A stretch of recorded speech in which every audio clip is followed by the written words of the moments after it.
And it is time.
Hello and welcome to the Nomiki Show. I am Nomiki Konst, and with just 6 days left to vote, there's a lot of chatter about what happens after Election Day, how votes will be counted, protests, the Supreme Court potentially ruling on this election, a potential coup. Well, I spent the morning thinking about the last 4 years, and I believe that we are currently in the midst of a coup. I want to talk with you today about what a coup looks like and why we need to resist now. We have in our minds this image of tanks and barricades in the streets, Latin America, Egypt, but this is a little bit different. And it starts with the behavior of Donald Trump. For years, some of our most powerful institutions have rewarded Trump for bullying his way out of trouble. Long before he was president, this was his style, owing nearly $500 million to Deutsche Bank and Steven Mnuchin and other investors. Most business people would negotiate a settlement or admit that they couldn't pay and go bankrupt, but not Donald Trump. To quote today's New York Times, Trump, quote, went on offensive, sounds familiar, and accused Deutsche Bank of, quote, predatory lending. Maybe you should look up that definition again. He couldn't repay that loan, so he blamed the bank for giving it to him. What's wrong here is that it worked. The bank and other investors rewarded him for his brazen behavior. Trump was let off the hook, as the Times put it, for $270 million, more than half of what he owed. That was the education of Trump. When things go south, bully and lie your way out of it. It's business. It's called hardball. But in government and politics, it is called undemocratic, and it is step one of the coup.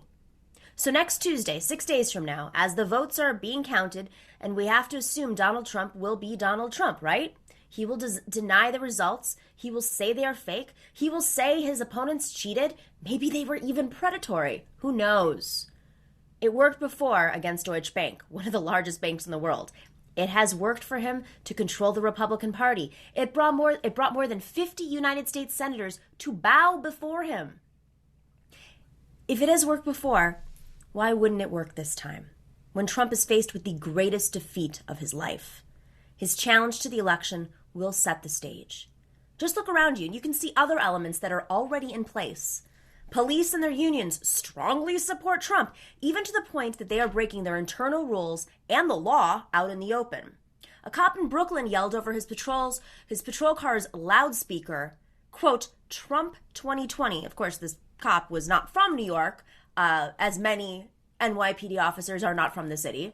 But this was an on-duty police officer, and that is not allowed. So he was suspended. Okay. Let's not forget that the FBI is currently investigating multiple police forces for organizing white supremacy groups internally. Keep that in your head right now.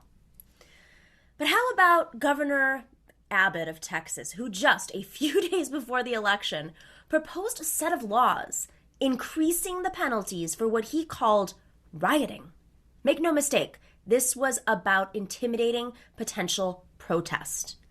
One of the new rules would allow police to hold a suspect in custody without bail until a court appearance, so that they don't have to go out and rejoin the protest. Pay no attention to civil rights. That's nothing more than an excuse for mass detentions of protesters. This coup is sneaking up on us bit by bit, from rounding up protesters this summer by unmarked vans, to putting them into buildings with toxic fumes, to patrolling rowdy neighborhoods, to shutting down prominent leftist activist and journalist social media accounts for merely saying words like McCarthy or Marx a few days before the election. And the leaders of this coup won't even need to seize the TV stations, because our corporate media is so lethargic that they probably won't even rise to the alarm. And despite spending the last 4 years covering Trump, they probably secretly see him as a ratings machine, and his administration unlikely to be swayed by leftists calling for media reform and Wall Street reform. So they're better off with Trump in the end than Biden, who can be pushed by us. Look at CNN the other night. This is unbelievable. The vote in the U.S. Senate to confirm Amy Coney Barrett, the vote that secured right-wing control of one of the three branches of U.S. government, The vote that, if you see it my way, is the piece de resistance of the coup. Well, you wouldn't have seen that vote on CNN because they literally didn't cover it. And the New York Times sort of mentioned her confirmation in passing. I'm sorry, what? History? Maybe Governor Abbott would be good enough to roll a few National Guard tanks through the streets of Dallas just so CNN can have some visuals. So why am I saying all this when all the talk is that Biden's ahead? Well, it ain't over until the last ballot is counted. And of course, part of the Republican plan is to cut off the ballot counting. They've said it. Trump has said he may not accept the election. Remember telling the Proud Boys to stand back and stand by? That is a remarkable thing about this coup. We have been warned by the plotters themselves out loud. Remember, even General Mussolini was elected. It was part of his process of taking over. So there really is no excuse for being unprepared to fight back with every tool in our toolkit. We don't need to wait until next Tuesday. We don't need to wait until the Supreme Court hears any arguments. We don't need to wait until Inauguration Day. We can and must counter them at every turn right now. Here is a great example. Justice Brett Kavanaugh ruled the other day that Wisconsin should stop counting votes on election night, even if mail-in ballots are still coming in, quote, to avoid chaos and suspicions of impropriety. In other words, from the Supreme Court, one of Donald Trump's appointed justices bought into Trump's phony attack on mail-in ballots. The court's job is not to message the public relations around the elections. In fact, the Constitution makes clear the management and credibility of elections are a state responsibility. The court's job is to make sure that every single American's right to vote is protected. Every American who believes in democracy right now should stand up today and tell Judge Kavanaugh, do your actual job. So we will have to take to the streets and send postcards to polling site officials and do roadblocks and pledge to keep the pressure going at all times. Because they're looking for us to get tired and distracted. We are fighting a coup that has been organizing since Donald Trump came down that golden escalator. All right, guys, we have a great show today. Tommie Sunshine, DJ Tommie Sunshine, is here to talk about what he saw on the streets last night. And later, we talk swing state politics, say that 10 times fast, with Jordan Zakarin and Farron Cousins. But a little plug here. You saw yesterday, if you were watching the show, I plugged the Matriarch Summit. It is this Friday. The lineup is insane right now. We have Cori Bush, Sarah Nelson, president of the Flight Attendants Workers, Jane McAlevey, Barbara Smith, she was nominated for Nobel Peace Prize, and she was the one who coined intersectional politics. We have many more guests that are in the lineup. Tara Houska, I can't even think of all the names, but I will go through them tomorrow. But you have to get your tickets now because we have a cap. So make sure to go to that link, which is, Dorsey, can you move it out a little bit so you can see the link on the screen? I'm not sure it's showing the full screen. Yeah, it's at the bottom there. Register at http://MTRCH Summit. We will put it in the description. Tickets start at $27. I guarantee this is exactly the conversation you're going to want to hear going into this weekend, going into GOTV, because not only are we talking about women and bringing class into the conversation around feminism, but we're also talking about how women are on the front lines, specifically working women and women of color on the front lines of this economic disaster and COVID disaster, and how mobilizing these working women in a potential general strike even will really pressure potentially the court to do the right thing, but also Biden or even Donald Trump, if we can say so, to do the right thing. The power lies in these working women, nurses, teachers, flight attendants, who have been on the front lines of this pandemic and, of course, are dealing with the circumstances of COVID and the economy. They're worse. There's been a lot of reports out there. So make sure to check it out. It's going to be incredible. I just saw the lineup this morning, and I'm really amazed. All right, but first I want to talk about some of the news stories at the top of my feed. I think we've been here before. Senator Susan Collins of Maine styles herself as a moderate Republican, but her vote against Amy Coney Barrett's confirmation won't undo years of enabling Trump and the far right's agenda. The advocacy group Suit Up Maine promised, quote, "We will vote her out," referencing Collins' past support for Barrett when Barrett was confirmed to the Seventh Circuit Court of Appeals, despite the fact that Collins calls herself a pro-choice advocate. We know that Collins is interested in playing the game of politics in her Senate role, not advancing the interests of her constituents. She has shown us time and time again, and her refusal to support this particular SCOTUS pick will not change that. A recent NPR piece provides insight into the way that Trump's hypermasculinity has characterized his time in office. What a photo there.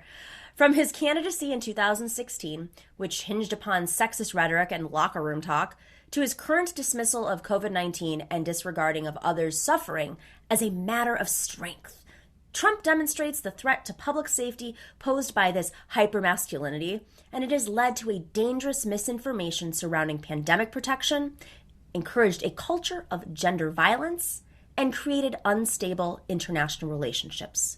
The solution isn't as simple as electing a neoliberal female president, and yet it's also a reminder that sexism promoted by the country's highest office is a danger to all. We should nationalize Walmart. Ben Burgess reminded us of this in an article for Jacobin, where he recorded the company's booming profits during a time of COVID caused economic insecurity and desperation. Walmart sales are up 97% since the start of the pandemic. But an associate employees do not earn $15 an hour, and the company organizes donations for its low-income workers. And of course, Walmart engages in union busting to prevent things from getting better. Wow, how nice that they have donations organized when they could just pay their workers and give them full benefits and not cut their time so they don't have to pay benefits. How do we make sure the profits go to workers? We have to nationalize Walmart. All right, guys, now's the time. Make sure to smash that like button. Click that little alert bell so you know when we go live every day. And if you're not a subscriber, make sure to smash that as well. And like I said, if you become a patron and you come at the right level, you get one of these beautiful mugs. So definitely join us at patreon.com for as low as $5 a month. That is what it takes, $5 a month to be a patron. You're going to get a ton of content. Not only do you get our daily show, you get extra interviews, you get behind the scenes interviews. We're going to do some stuff around the election that patrons get that others don't get. And right now we have a special on Patreon. It's an interview with Harvey K and myself about Bernie Sanders and whether or not he should be Labor Secretary. Little teaser here. I am not in the camp of pro Bernie Sanders Labor Secretary camp movement, whatever that is.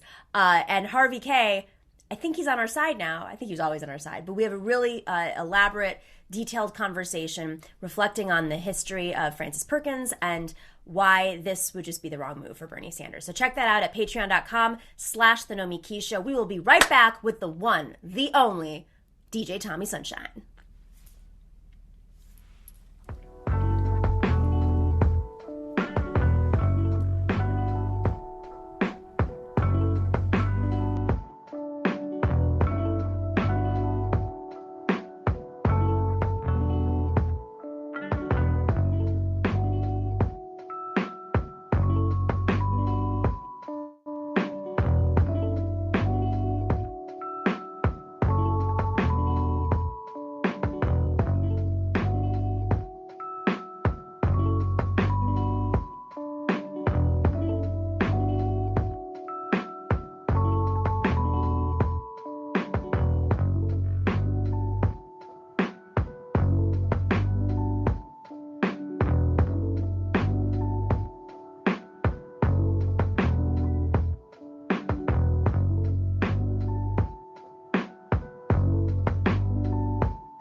Hey guys, welcome back. I am so excited for our next guest. I can't believe it's his first time on the show because he's a dear friend of mine.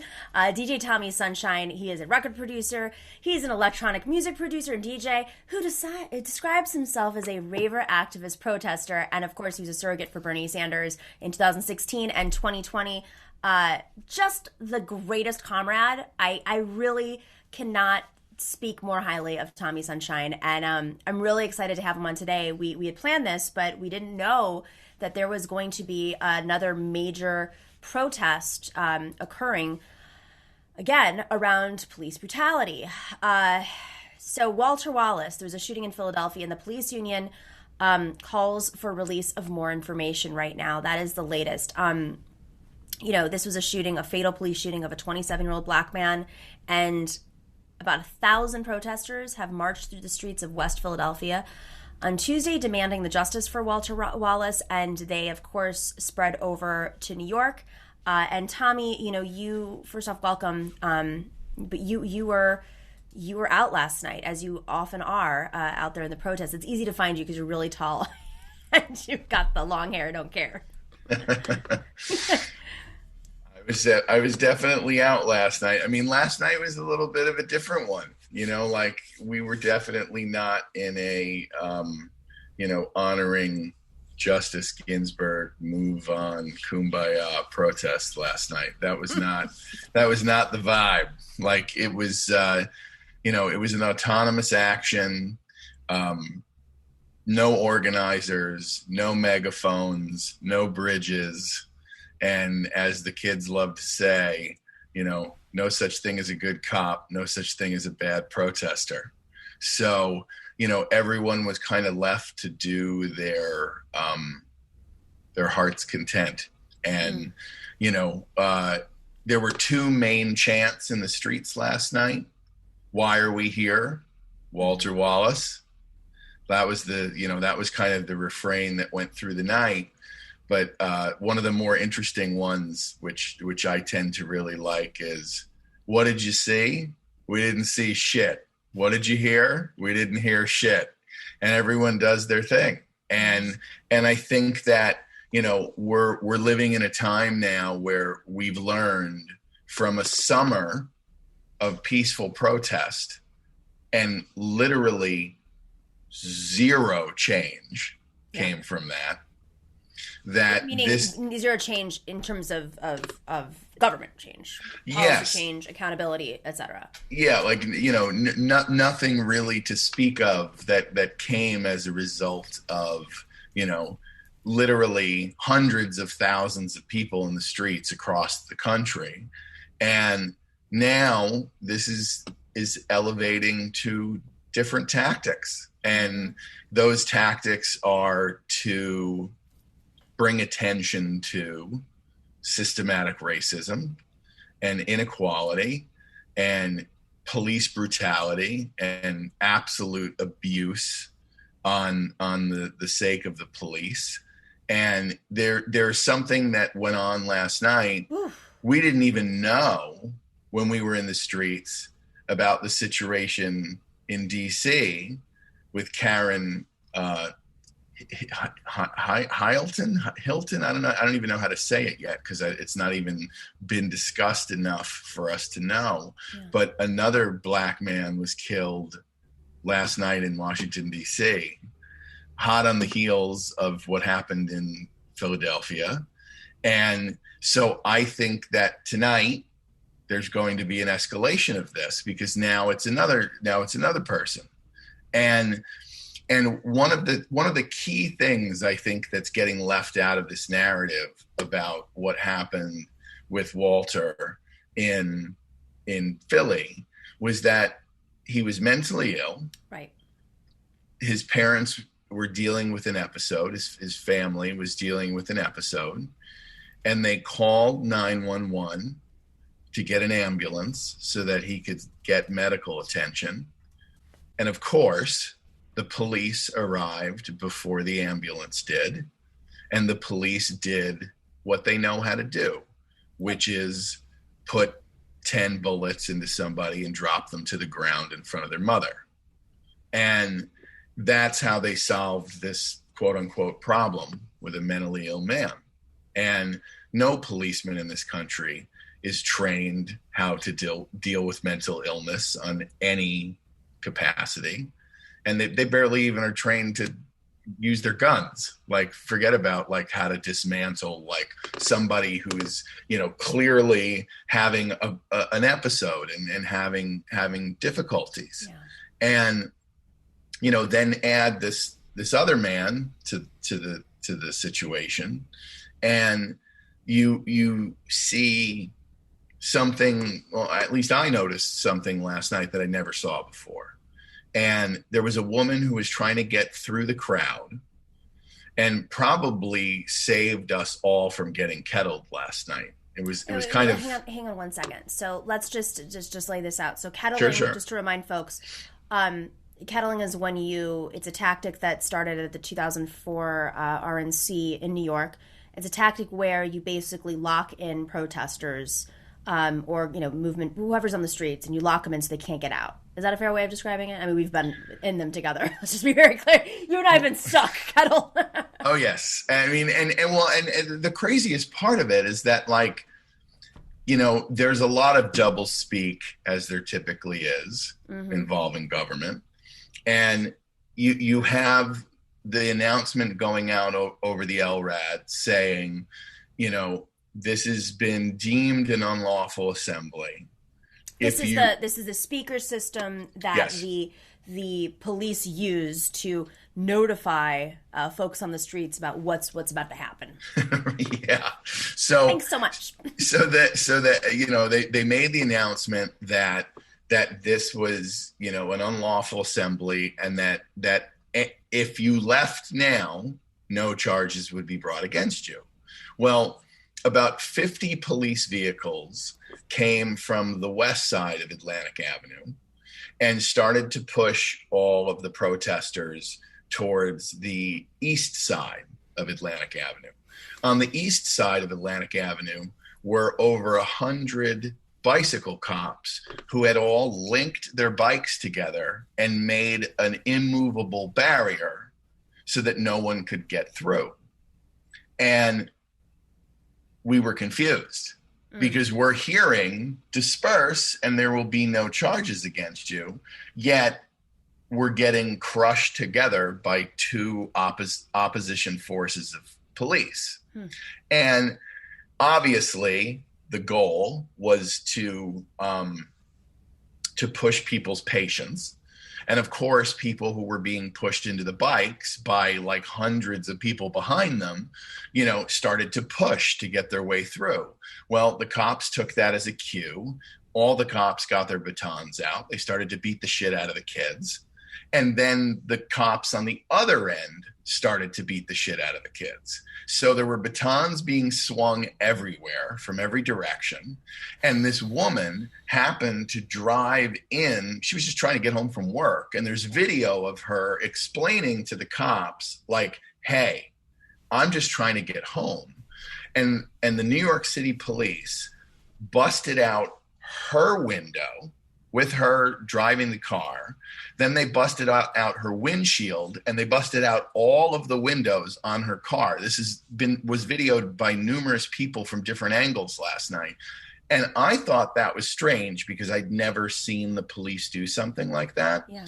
But what unsettled me is then I saw a clip of somebody doing it in Philly the night before. So clearly this is something that is being sent to them. I don't know if it's DOJ. I don't know what it is, but this new tactic from the police is a nationwide thing. There's no way that that's a coincidence that happened in two cities a night apart from each other. Just to put this in perspective, I alone have been at dozens and dozens of protests with you, but you have been doing this. You've been on the streets for 10 years. You're very familiar. And I think a lot of people who show up on the streets, you know, whether it's a march, a rally, whatever, if you've gone a couple, you start to understand how the NYPD works. And of course, there's just been so much coverage of it. So you kind of get like, oh, now they're doing this. Oh, it's that. You know the officers. You're like, oh, it's that officer. Okay, stay away from him. He gets like really nasty.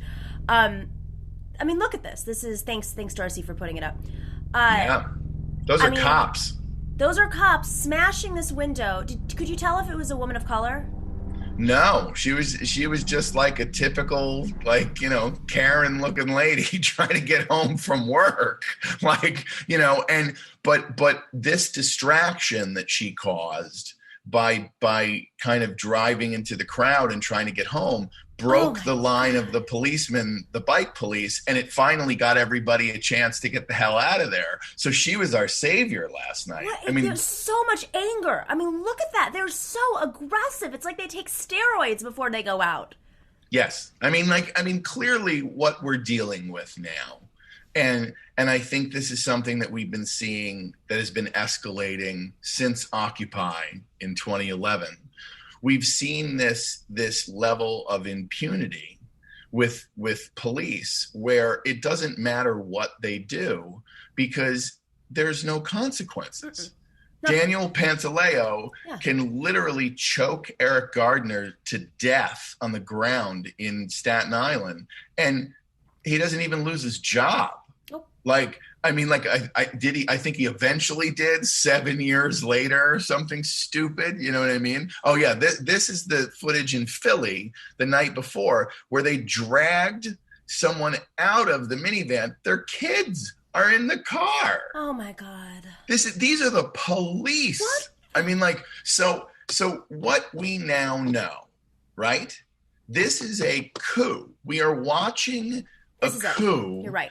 Happen in real time. And one of the things that I overheard last night in these kids talking about how this is going to go down, especially a week from now when the election happens, like, you know, they said it doesn't matter who wins the election. It doesn't matter if Trump wins. It doesn't matter if Biden wins. The reaction is going to be the same because yes, of course, personally, I cannot wait as a New Yorker to watch Donald Trump be disgraced in front of the whole country and lose the election. That will be sweetness for me. I will relish that for the rest of my life. But if Biden and Harris get into the White House, the police state isn't going anywhere. That's right. Like, I mean, we're going right back in. And not just to mention that, like, we have to keep in mind, even in that time period, if, you know, fate willing, Allah willing, Buddha willing, whoever you want to say, whatever you want to pray, Donald Trump loses this seat, there's still this transition period where the police and the white supremacists are still protected because they can show up on the streets and also help him, you know, delay the process. You want to know the tactics for the people who oppress? They love to delay. When they know they're going to lose, they delay things through process so they can tweak here, tweak there. Democrats do it too. Tweak here, tweak here, tweak here. He is going to delay this process as much as possible so that he can stop this from happening. This is, obviously it could come down to a few ballots, and the Supreme Court is going to feel the pressure of the streets. And if the media somehow goes along with the narrative that they always go with, which is these people are being unruly and look at the police, whatever they do. You have to keep in mind, no matter what happens, the white supremacists are going to show up on the streets. And they're going to be folks who are fighting the fascists. And the police are going to be instructed to go aggressively. And they're going to be folks who are fighting that off, you know, peacefully and otherwise. The problem is that they face is that this coalition of folks showing up on the streets, it's not just going to be, you know, Tommie Sunshine's in the world who's always out there. It's going to be the Karens of the world. It's going to be the Steve Schmitz, who, like, whatever, the Lincoln Project folks who want Biden to win. And that's the problem is when it really becomes a coalition that's too big for them to even grasp. But you're right. This is a coup right now. That's what I opened with. I thought about it intensely this morning, and I thought, you know, we expect there to be some sort of, like, you know, he steps out and he declares, by the way, he does have those moments. He went out on the balcony of the White House and, you know, declared his victory like he was Mussolini. And at the end of the day, it eases up on you. But it's not even easing up on us. He's saying it right to our faces and it's still not clicking.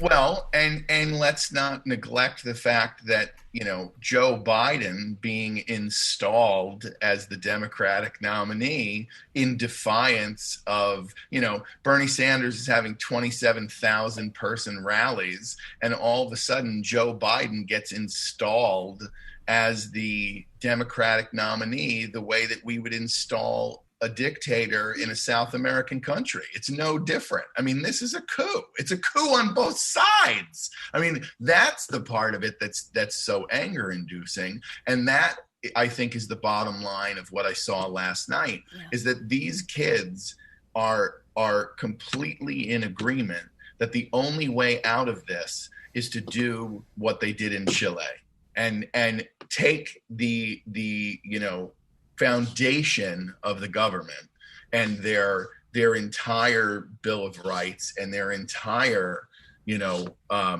constitution and rewrite it. It's time.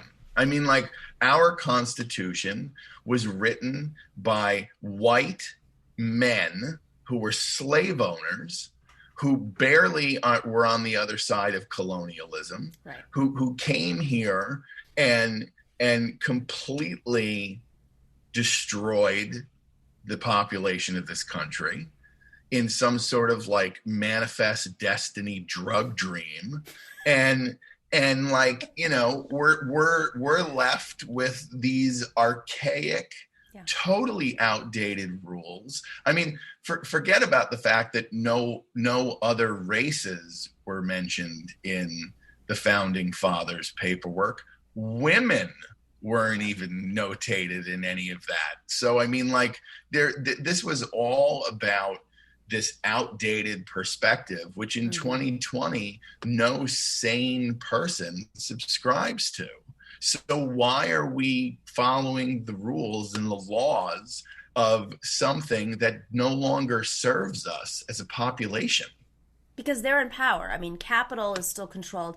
I mean, I always have this argument with feminists who don't want to recognize class and feminism. And I say, okay, fine. If I'm just going to take the simplest argument for you, all the complaints you have about women not being in the boardroom, blah, blah, blah. Well, you know what? These decisions, the way that capital flows, the way that power are decided by a bunch of white men in boardrooms. And so, you're not going to be let in, because the second you're let in at more than a performative level, you are going to be part of that decision making.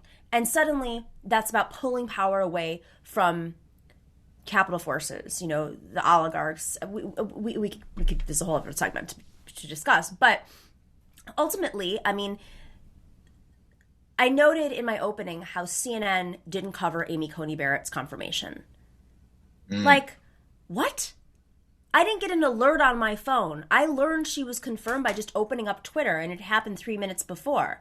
And reporters were reporting it on Twitter. But I didn't get an alert on my phone like I do about everything.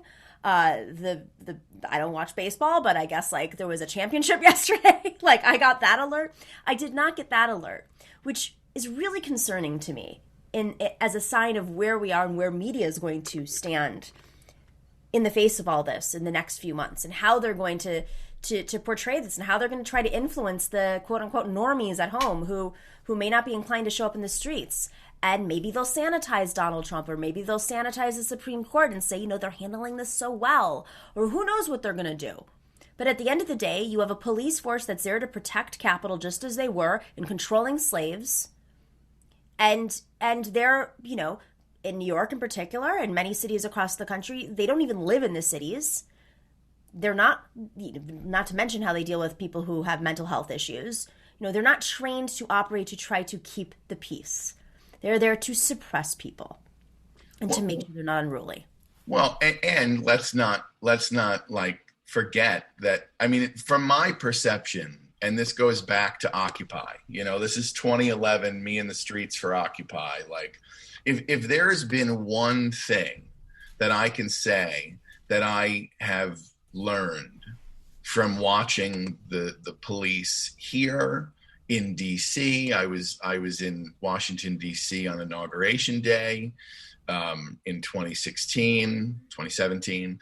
But, what I've observed is simply this. As children, we were taught by our parents and by school that the police protect and serve the people. Yep. And it is a devastating realization as an adult when you realize that that is a lie that was told to you by your parents and by school, and that police in this country do not protect and serve the people. Police protect and serve the system. Yep. That is their job. And when all of the situation with George Floyd started to heat up here in Brooklyn, my wife and I noticed as we were walking to the Barclays Center to protest, there were 4, 5 officers outside protecting the Whole Foods. And there were a dozen New York City police officers flanking the Apple store. Oh my God. And we looked at each other and we're like, that's not a courthouse. That's not a police precinct. It's not a school. No, like that's not a government institution. That is a private business that they're helping protect.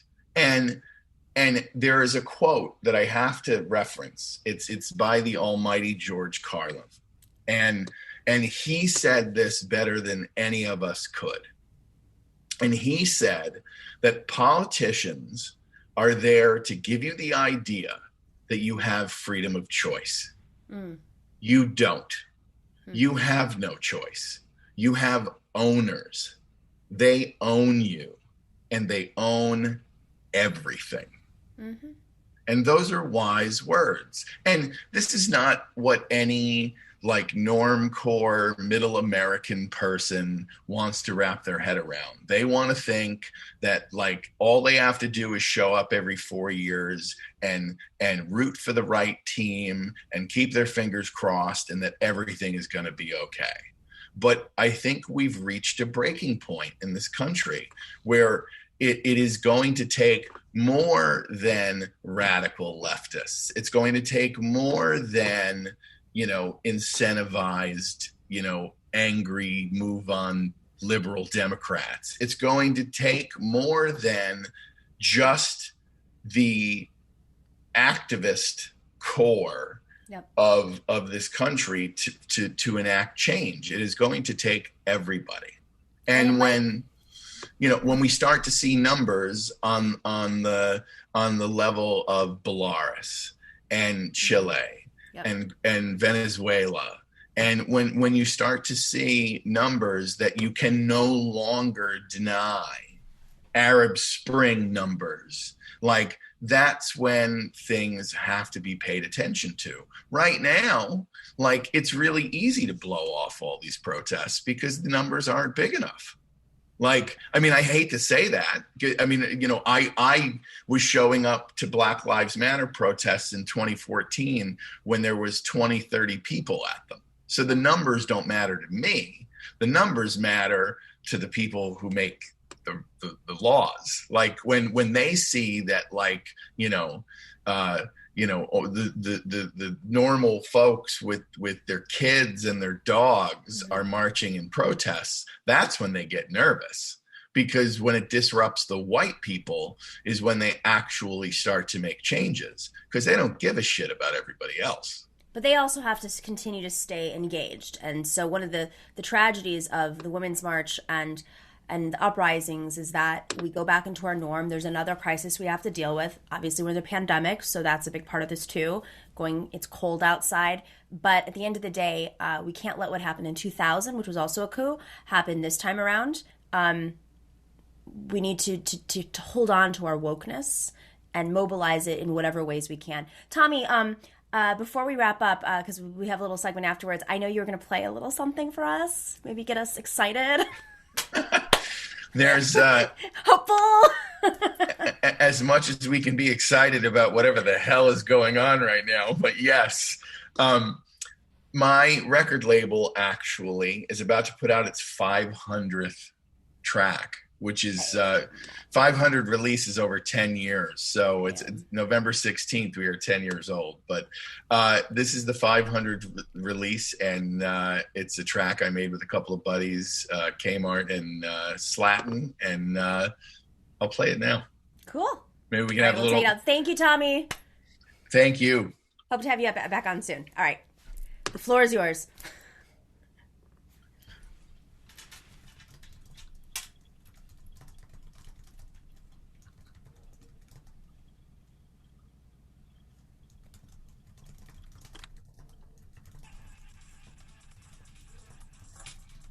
I plug my speakers in.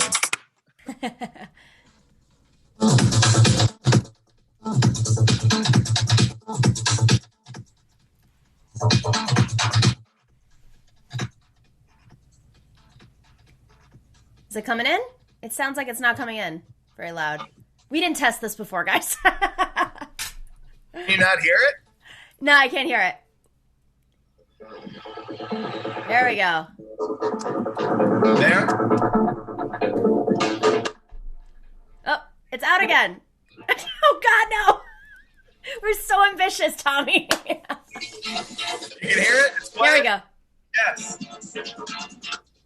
Sort of. It's like in and out. Oh, all right.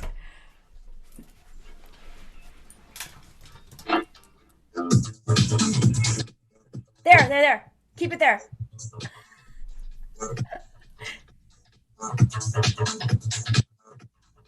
It's going in and out, Tommie. Oh, all right. We'll have to have you back on. You can play for us. I'm really excited about it. Oh well. Technology. It might just be the speakers. All right, Tommie, thank you for everything. Hope to have you back on again soon. Maybe even talking about something that's on the streets, showing some more footage. But we'll be back in 2 seconds with our panel to discuss another location, a battleground for the coup, Florida. Peace out, guys. See you in a second. All power to the people.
Hello. Welcome back. That was quick. All right. Jordan Zakarin is running. He runs the Progressives Everywhere newsletter. He is, of course, one of our regulars. Welcome back, Jordan. And Farron Cousins, thank you so much for joining. He is the host of Ring of Fire on YouTube. He's the editor of Trial Lawyer Magazine, and his writing has appeared in Truth Out, Smog Blog, the Progressive Magazine, and so many more. Thank you for joining us today, guys. What a day. We're 6 days away from madness. Farron, you are on mute, just as a heads up. Got it. All right, so I want to start off talking about Florida, because Farron is in Florida, and we try to touch on different swing states and what's going to happen. But of course, Florida was the center of the 2000 coup, as I like to call it. And here we are, as we've laid out in the beginning of the show, potentially in the midst of a coup, whether we recognize it or not. Maybe historians will. Farron, what part of Florida are you in right now? I'm in Northwest Florida, actually District 1. So right here, deep red, Matt Gates, Florida. So it's, lucky you. It's not pretty at all. But, what's really interesting to me, just kind of anecdotally to start off here, is the fact that we don't see as many Trump signs or Trump bumper stickers here as we have for any other Republican candidate in the last 20 years. There are still people driving around with the little W stickers on their car. Like, that is a very common sight to see. and you see more W's than you do Trump stickers. Now, that's not saying this area is turning blue at all, but I think what we're dealing with here is a lot of those secret voters, the embarrassed kind of Trump voters. Yeah. And that, I think, is what's going to come into play in the election in Florida, because it's not all the Trump boat parades. It's not all Trump rallies. There are plenty of quiet conservatives that are going to surprise a lot of people, I think, on election day, and it may not be reflected in the polls right now, but it's certainly starting to be reflected in the early voting in a way that's not exactly, what we wanted to see coming out of Florida right now. So that's interesting. I mean, Jordan, you've been covering this pretty regularly. These early numbers, people are voting 10 times the level, especially on certain age demos than previous years, even reflective of day of voting. So we still expect a huge surge on election day itself, and it tends to be traditionally that conservatives do vote more on election day than, if Democrats have the opportunity to vote early in any way, they do. So, I mean, are you concerned about some of these swing state numbers in terms of the Republican voting tallies that they're aware of?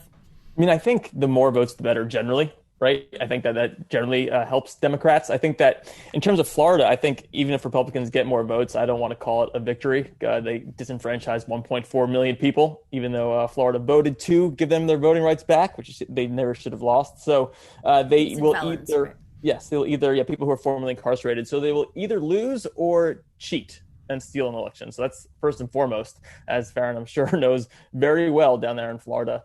But, what's interesting is that in Florida, we look at numbers broken down by Democrats and Republicans who sent in ballots, who showed up and voted. What's interesting is that, seniors are voting a lot, obviously, in Florida. And Biden actually polls really well with seniors. And that is kind of the opposite of what happened in 2016, where seniors definitely won the election for Donald Trump in a lot of places. He's like plus 20 in Pennsylvania. He's maybe not that high in Florida, but still like plus 15 or something like that. And so the partisan reflection of the vote breakdown, early vote totals, there's been 7 million or so filed already. Democrats are leading by a fair amount in ballots that have been sent in. Republicans up like 400K in ballots that have been, in ballots that were cast in person. But that doesn't mean that those people voted for Republicans. It could be that that seniors do swing this election this time to Democrats. I'm not promising anything, but that is an interesting wrinkle that we will hold you to it, Jordan. Just letting you know. I feel like Florida is this mystical place, and I'm terrified of it. Not the place itself, but politically, it seems like it's kind of like held over our heads and tortured us every single election. Okay, so on that note, let's run through some of these demographics that could swing the election one way or another. You have the Cuban population, which is not the same as the Latino population, which I want to break down. Cuban population, Puerto Rican population, Mexican. There are more Mexicans that have in the last 10 years moved to Florida, and many other Central Americans. Right? They all have their own brand of politics because they're different places, and clearly. They have different histories and why they ended up in Florida. So that's one group. Seniors, right? Veterans, the bases in Florida. That's something to keep in mind here. And what group am I missing here? Just South Florida, even the Jewish vote. I mean, that's a significant chunk. It's the Debbie Wasserman Schultz area of Florida. She always prides herself in saying, I'm of South Florida, whatever her thing is. If you've ever seen her speak, it's always cringeworthy. So let's go through these demographics. And am I missing any key voters, Farron? You're down there. Well, the youth vote obviously is a big one this time around too. So far, double what it was in early voting, and that's a demographic that, at least here in Florida, I know nationwide as well, but here in Florida, it's going for Biden in double digits according to the polling. And I also want to hit on something too, just to kind of expound, is the fact that we do have more Democrats at this point registered in Florida. There's about a 300,000 vote differential, more Democrats than Republicans when all of it is put together. But there is that split, because a lot of these senior citizens are registered as Republicans. But, as Jordan said, Trump doesn't have that double-digit advantage with them anymore. In fact, depending on which poll you look at, it's almost an even split at this point. And Trump can't even afford an even split. Trump can't afford to only win that age group by 3 or 4 points. He has to get it, almost by double digits, because the young voters are coming out in force. We are seeing so many of them. And another great number to throw out is the fact that 20% of the votes that have been cast are no party affiliation. So that's huge. Is there a sense of which way they lean? If we're going just strictly on polls, it might be an even split. I was looking at the aggregates today on 538. Some polls have Biden up by 2, Biden up by 3, Trump up by 5. Nobody knows. Nobody really knows. So we can use the data we have to make these guesses, but the disenfranchisement comes into play. We're probably going to see a lot of people, unfortunately, turned away. We don't know if these Trump intimidation armies are going to show up on Tuesday. Yeah. We've seen here and there, they show up with guns. And then the sheriffs showed up and they said, well, we were sent here by the Trump campaign, because they took it as an order when he said, get out there, you're part of Trump's army. So, that it's going to be hell on election day. They have a horrifying. website even too, trumpsarmy.com. Yeah. So they're official. Please don't show that, Dorsey. They don't need the advertisement. I know Dorsey's like, I'm going to put it on screen. I'm like, no, don't.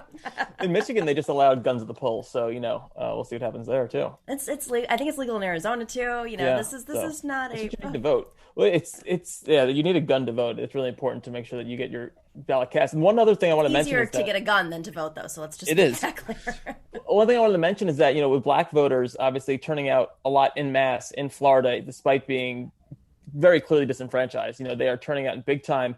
A lot of absentee ballots, if you're a Black voter in Miami-Dade County, and this is county even controlled by Democrats, so it'll be worse elsewhere, you're 2 times as likely to have your vote sent back or rejected, to have your ballot rejected for some sort of odd problem. I mean, there's so much with that. We talked about the ballot getting delivered by the USPS. Even if it gets delivered, you may be out of luck.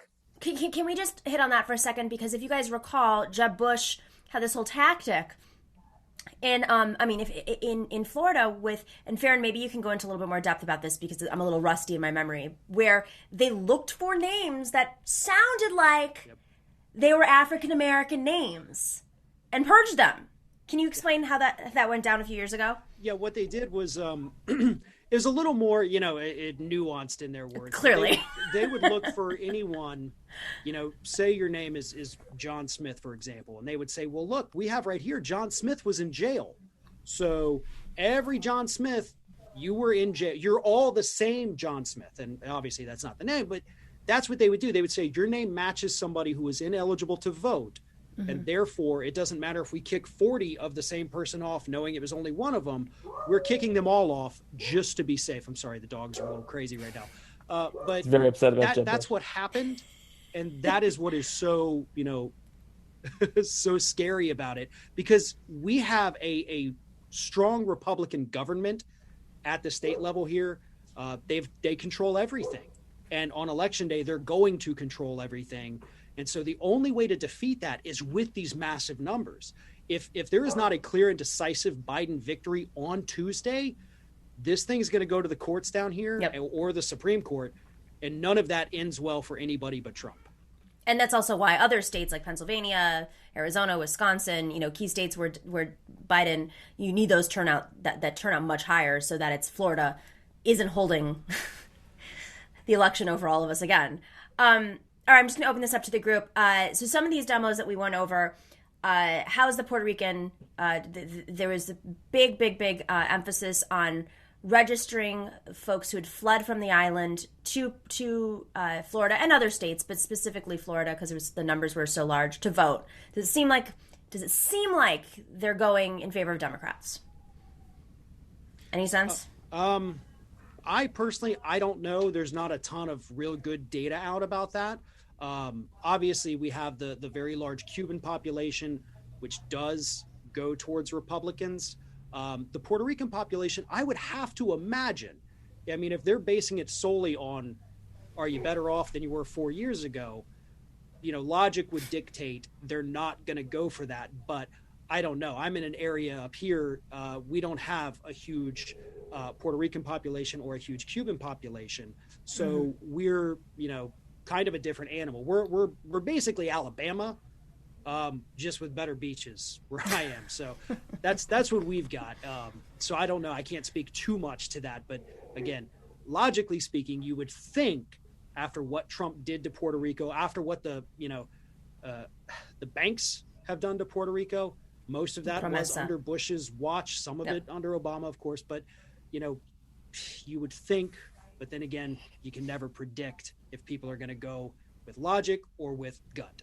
But there is something to be said. I mean, even the Cuban population, if you're looking at, first off, the island of Puerto Rico there's Republican government so it's not this, as Democrats want to think, it's not this progressive island that's going to come here. And, there's a real messaging that needs to be done to convince folks to vote for a different party that they haven't done before. But this decency thing, I mean, when you have seniors who are voting for Biden that are registered Republicans, my guess is it's probably about decency. And maybe the same thing with the Cuban vote and other voters. I mean, Jordan, are you seeing anything like that, even nationwide, in terms of beyond the traditional centrist Steve Schmidt type Republican, carrying out into other demos?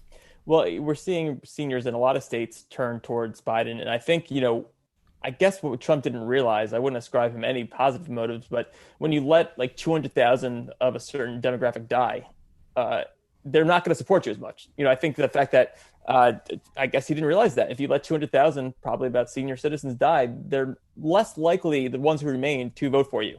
And so I think that's a big change. I was looking at numbers in, say, North Carolina, which is another swing state. It's not always just about Trump either. They have not expanded Medicaid in North Carolina, haven't done it in Florida, haven't done it in Texas, and that's a big deal there. In North Carolina, white women in the suburbs, I think maybe just white women generally, 91% in favor of expanding Medicaid. And that's what Democrats are running on. And so what's interesting is that obviously, they're expected to get the majority of Black voters and Latino voters, Cuban voters. There's some shifting to Trump. I think Latino men are starting to, they famously kind of been more interested or likely to vote for Trump. There's a toxic masculinity there that appeals to people. But Democrats aren't going with the traditional, I think, normal route. They're trying to attract those suburban voters that gave them, the white suburban voters who gave them the win in 2018. I don't know if that's how you build your coalition long term, but I think that maybe 2020 is such a strange year and such a desperate year, and everything's been scrambled so much that's what they're going for. They'll take, obviously, voters of color, and they need them desperately, but it's also about flipping over those suburban voters. It's interesting that Trump, you'd think at this point in his campaign, would be trying to expand his vote, not minimize it. And I that's what really concerns me, is that if he's not doing the job of expanding the vote, obviously we're 6 days before the election, they're going to be relying heavily on voter suppression, even more so than usual, but they're very good at that. But Jordan, you bring up a great point, and let's close out on this. Democrats might be able to lean into this strategy that they've tried to lean on for years, and even with the Hillary Clinton campaign, of involving centrist right-wing voters, but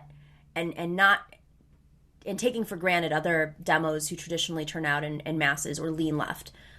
But for the long term, is that going to work? Farron, what do you think? I don't think that's a good strategy forever.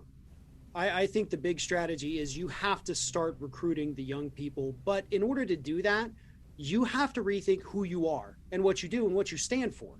And until the party does that, it's going to kind of limp along, hoping that Republicans are always just going to be worse and that they're always going to look like the better option. But we have this generation right now that are coming out to vote, thank goodness, in large numbers. They still don't have the economic opportunities. They have no means to buy a home. They're drowning in student loan debt. That has to fundamentally change in order for any party to actually survive. If you can't make things better for these people, you're going to fall by the wayside. And I know it seems weird to think that our two-party system could eventually crumble, but you've got, millions and millions of people who've looked at this their entire lives and said, this has never worked for me. We've been at war my entire life, and we don't even know why. And we're still there. The kids of people who served in Iraq are now serving in Afghanistan. Oh, yeah. And so if you cannot change the way things are going in a way that actually benefits these millions and millions of new voters, no party will survive that. And so just appealing to this, oh yeah, the middle-class housewife, the suburbs, oh yeah, how are you doing? Yeah, that's not even going to be a thing in 10 to 15 years if you don't fix all the problems we have now. So that's a big, task for the Democrats to do. I don't know if they're up for it, but there are politicians coming out now who are up to that job. And if we can get them in these positions of power, we can change things and this party can survive. Absolutely. Jordan. Yeah, I would say we're on a dual track, right? We're seeing, progressives winning in primaries. Jamal Bowman, Mondaire Jones, Cory Bush, Jessica Cisneros nearly beat Henry Cuellar. I bet she will in 2022. So we're seeing a lot of these good progressive Democrats winning. I think the House is going to be where the action is post-election. Obviously, assuming we win all three, knock on wood, that the House is going to be pushing things to the left. And I think that Democrats in power, whether it's Chuck Schumer, Nancy Pelosi, she'll be her last term, but, Chuck Schumer. Supposedly, right. Chuck Schumer, Joe Biden, all those people, they are going to, I think, hopefully take the lessons from what happened with Obama, where massive youth turnout, massive people turn out for him, hoping for something better. He did an okay job, but a lot of opportunities left on the board, whether it was in terms of mortgages or voting rights or raising the minimum wage or all those things. Obamacare was just, okay. I think that they need to take those lessons and work with the people on the left to make things better. This is not like get rid of the mean people and things will be okay. The Trump is nasty, but underneath him is a huge structural rot that needs to be changed. Absolutely. I mean, this is an opportunity for us to really pressure Democrats, shame Democrats, because they don't actually have the solutions, meaning the centrist Democrats, those in power, don't have the solutions to the problems that are going to be at the top of, if Biden is elected, he's going to inherit a desk full of papers, and all of them are crises. Every single one of them is going to be a crisis that the Democratic establishment has not prioritized. So we'll see. Next week, man. Next, Jordan, we're going to have a lot to talk about next week. Oh, man, I am getting ready. I'm getting the coffee ready. I'm going to be, I don't know, tissues for crying, or I'm not going to cry. I'm just going to punch a hole in my wall if we lose. So let's be honest. I'm not I going have to cry. some things to punch over here. Yeah. Are you kidding me? So we will, get out, make sure you drop off your ballots. Don't send them in at this point, and wait in line as long as you need to. Drop off your ballot at the early voting locations. That's the key thing for those of you who don't know. Check out your state's rules. Jordan Zakarin runs the Progressives Everywhere newsletter. Go check that out. And Farron Cousins, thank you so much. Ring of Fire on YouTube. Go check them out at youtube.com/Ring of Fire. And of course, if you're into lawyer stuff, he's the editor of Trial Lawyer magazine. I'm sure my dad's going to get that now because that's what he is. All right, thanks everybody. Special thanks to who's in here. Solar Panel is on the White House 2021. That is a screen name. He says, "Thank you, Nomiki, for this discussion. Thank you for tuning in." And Professor Harvey K, who's always in the chat. I love it. He's a guest. He's in the chat. He's engaged. You can check out my interview. I have an exclusive interview with him where we talk about why Bernie Sanders should not be labor secretary. Go to patreon.com/The Nomiki Show. We also discuss Rust Belt, like whether or not that's going to be up on YouTube too, whether or not we should use the term Rust Belt. I'm from the Rust Belt. I say it's fine. He lives in the Rust Belt, but he's not from the Rust Belt, and he says it's not good. But I'm going to say I grew up in Buffalo, and that's the Rust Belt. And it's Western New York, so I always say that. Thanks to MIDI Doctors for working the algorithms, and big thanks to Bob the Mod for keeping the chat room honest. Bob says we need to get more mods. So if you want to be a mod, reach out. He's pulling a lot of weight himself, and we really, really, really appreciate it. That's it. And check out Matriarch Summit. Let's put that up on screen one more time for folks. Get your tickets now. $27. We have Cory Bush is headlining it. Barbara Smith, she was nominated for a Nobel Peace Prize. She coined the term intersectionalism. She's brilliant. She's been on the show before. Sarah Nelson, the president of the Flight Attendants Workers, who ended the shutdown. She led that. Jane McAlevey, she is probably the best organizer and strategist for organizing in the world. So she's going to talk about what to do moving forward. Tara Hauska, Nabila Islam's going to be joining us. Melanie Dorigo, who ran for Congress. I'm trying to remember all of the names and many more. We have a couple more that we're going to announce today, but very exciting. You definitely want to watch this summit and be involved. Check out and go register at that link on the screen. And we will see you tomorrow.